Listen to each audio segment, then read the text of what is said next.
In June 2026, Spotify quietly removed more than 57,000 podcast episodes from its platform. They weren't podcasts.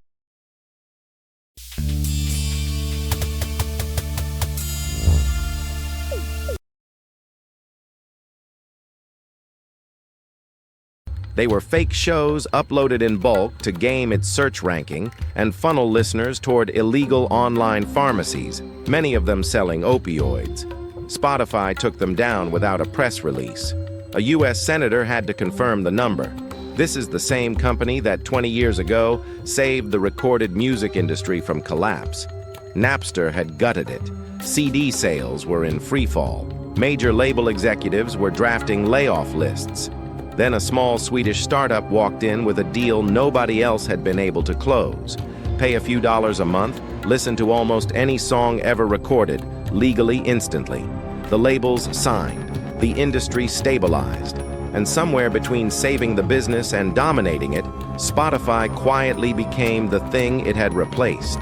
So how does a company go from rescuing an industry to hosting 57,000 fake pharmacies inside its own catalog? And only taking them down when Congress noticed. To understand how powerful Spotify became, you have to understand what it replaced. In 2006, the recorded music business had been losing money for almost a decade. Daniel Ek and Martin Lorenzon launched Spotify out of Sweden with a strange pitch. They weren't going to fight piracy. They were going to out-convenience it. Any song, anytime, faster than stealing it. The labels resisted for years. The U.S. launch was delayed because American labels held out longer than European ones. But once people tried it, paying for music came back as a habit. Streaming overtook downloads. Downloads finished off the CD. By March 2026, Spotify reported over 761 million monthly listeners and about 293 million paying subscribers. To put that in perspective, the population of the entire European Union is around 449 million. Spotify has more paying customers than most countries have citizens. Inside the music industry, executives stopped calling Spotify a music service. Trade publications started using a different word, the distributor.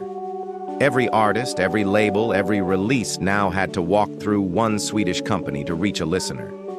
The platform that had once been the underdog now decided who got heard. And that's where the trouble started. Because the people getting heard had no idea how the decision was made. Here's the part artists started noticing. Streams kept rising, paychecks didn't. The per-stream payout, fractions of a cent, wasn't the secret. The algorithm was. Two songs of nearly identical quality could have wildly different futures. One landed on an editorial playlist and reached millions. The other vanished. Nobody outside Spotify could explain why. Then in 2020, Spotify launched something called Discovery Mode. The pitch sounded helpful. Artists or their labels could flag certain tracks as priority, and Spotify's algorithm would push them harder in radio and autoplay. The catch was buried in the terms. To get that boost, the artist had to accept a lower royalty rate, less money per stream, forever. In a 2021 House Judiciary Committee hearing, songwriter advocacy groups used a word Spotify did not like: payola. The same crime radio stations had been fined for in the 1960s, pay for play, restructured for the streaming era, dressed up as a feature. In 2024, an artist named Genevieve Capolongo filed a class action saying exactly that.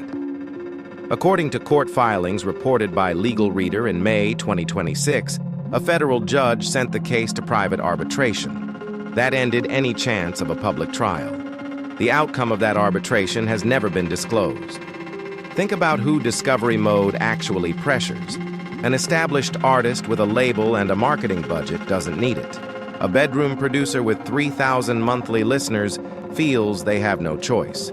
The people with the least leverage pay the most for the same shot at being heard, and the receipts are sealed. Which raises a question the lawsuit was never allowed to answer in open court. If Spotify decides who gets discovered and charges artists to be considered, what exactly are we listening to when we hit play? By 2019, Daniel Ek had a problem only growth could fix. Music margins were thin. Every stream meant another payout to a label that wasn't renegotiating out of kindness. Spotify needed something it owned outright, so Ek went shopping. In a single year, according to Spotify's own SEC filings, the company spent roughly $358 million buying 3 podcast companies, Gimlet Media, Anchor FM, and Parcast. Then came the talent. Joe Rogan's exclusive licensing deal, reported at over $200 million, Alex Cooper's Call Her Daddy contract, reported at around $60 million. The strategy looked clean on a slide. Own the shows, trap the listeners inside the app, build a moat the music labels couldn't cross. Wall Street loved it. Then the math arrived. Spotify's own product research, later cited by The Hollywood Reporter, found that subscribers had come from music. Podcasts kept them busy, but barely converted anyone new. And the studios Spotify had bought were staffed with public radio veterans, producers who built shows around journalism and craft. They were now inside a company that judged everything by click-through. In June 2023, Spotify pulled the plug. Gimlet and Parcast, the 2 studios it had spent the better part of $358 million on, were shut down. About 200 producers, editors, and journalists were laid off. The Writers Guild of America East dropped the diplomatic language entirely. Spotify, they wrote, had wasted that opportunity, canceling shows with dedicated audiences, leaving half-finished projects to die on the vine. The bleeding didn't stop there. Across 2023, Spotify ran 3 rounds of layoffs. First, around 800 people, then 1,500 more in December, roughly 2,300 total, about 17% of the entire company. On the next earnings call, Ek admitted the December cuts had disrupted our day-to-day operations more than we anticipated. Translation: he had laid off so many people, the company stopped working properly. Severance, the company quietly noted, had eaten into $207 million of free cash flow that quarter. And then, in May 2024, the chief financial officer, Paul Vogel, the man who'd watched $358 million walk out the door, filed his departure papers. He didn't move to another tech company. He left for VF Corporation, a clothing holding company that owns brands like the North Face and Vans. The CFO of one of the most watched media companies on earth chose to go count fleece jackets. That tells you everything about what the inside of Spotify felt like in 2024. While the podcast strategy collapsed in public, Spotify made a quieter decision that landed it in federal court. On March 1st, 2024, with no advance notice, Spotify reclassified its premium tier. By bundling premium with audiobook listening, it moved the subscription into a different category under U.S. royalty law, a category that paid songwriters less, a lot less. The Mechanical Licensing Collective, the nonprofit Congress created specifically to administer streaming royalties, sued in May 2024. Its complaint, reported by Billboard, accused Spotify of unilaterally and unlawfully reducing the revenue it reported for premium by nearly 50%. That single bundling move, the MLC alleged, could withhold up to $150 million in songwriter royalties in 2024 alone.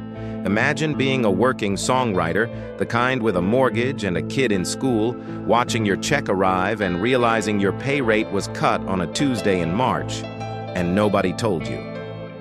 Then in January 2025, Judge Annalisa Torres of the Southern District of New York dismissed the case with prejudice, read the order carefully. The court did not rule the bundling was fair. It ruled that the MLC didn't have standing to ask. The songwriters didn't lose on the merits. They lost on whether anyone was allowed to ask the question. Then the pressure stacked. In June 2025, the Swedish Court of Appeal upheld a $5 million GDPR fine against Spotify for failing to honor user data requests. And then came June 2026, the story Wall Street never modeled. A Business Insider investigation, later cited in a joint congressional report covered by Wired, found that Spotify had quietly removed more than 57,000 podcast episodes. They weren't shows. They were bulk uploaded fakes designed to game Spotify's search ranking and push listeners toward illegal online pharmacies. Many of those pharmacies sold opioids. Spotify took them down with no public announcement. A U.S. senator had to confirm the takedown numbers in a letter. Sit with the size of that. 57,000 fake podcasts, sitting inside the catalog, funneling people toward opioid sellers. For how long, Spotify hasn't said. And here's the part that's almost surreal. Underneath all of it, the financials were finally working. According to SEC filings, Spotify's net income per share swung from a loss of $15.78 in 2020 to a profit of $414.06 in 2025. The first real profit in the company's history arrived in the same year songwriters were suing. Artists were in sealed arbitration. European regulators were upholding fines. And a U.S. senator was asking what was hiding inside the catalog. Spotify finally made money. The question is what it had to look the other way on to get there. Spotify did save the recorded music business. Piracy stopped being the default. Paying for music came back. Independent artists got distribution they could never have built on their own. None of that goes away. But look at the rest of the picture. The labels used to decide who got radio play. Now an algorithm, undisclosed, unaudited, owned by one company, decides who gets surfaced to nearly 300 million paying listeners. Charts used to be moved by sales. Now they're moved in part by playlist placement that artists can pay for by accepting a lower royalty. Songwriters used to be able to read their pay rate off a published rate card. In March 2024, they found out their rate could be cut by reclassifying a subscription tier. Quietly, on a Tuesday, without notice, a federal court declined on procedural grounds to say whether that was even legal. $358 million spent on podcast studios, then shuttered. 2,300 people laid off. A songwriter's lawsuit dismissed before anyone could rule on the merits. A GDPR fine upheld in Stockholm, and 57,000 fake podcasts pointing listeners at opioid dealers sitting in the catalog taken down only after Congress asked. The music industry traded one middleman for another. The new one is faster, more global, and, by the standards of what regulators and courts have so far been able to examine, much harder to see inside. So the next time you press play, ask yourself something the lawsuit was never allowed to answer in open court. Who actually decided that's the song you are going to hear? This is Redacted Chapter. Subscribe. The next investigation is already underway.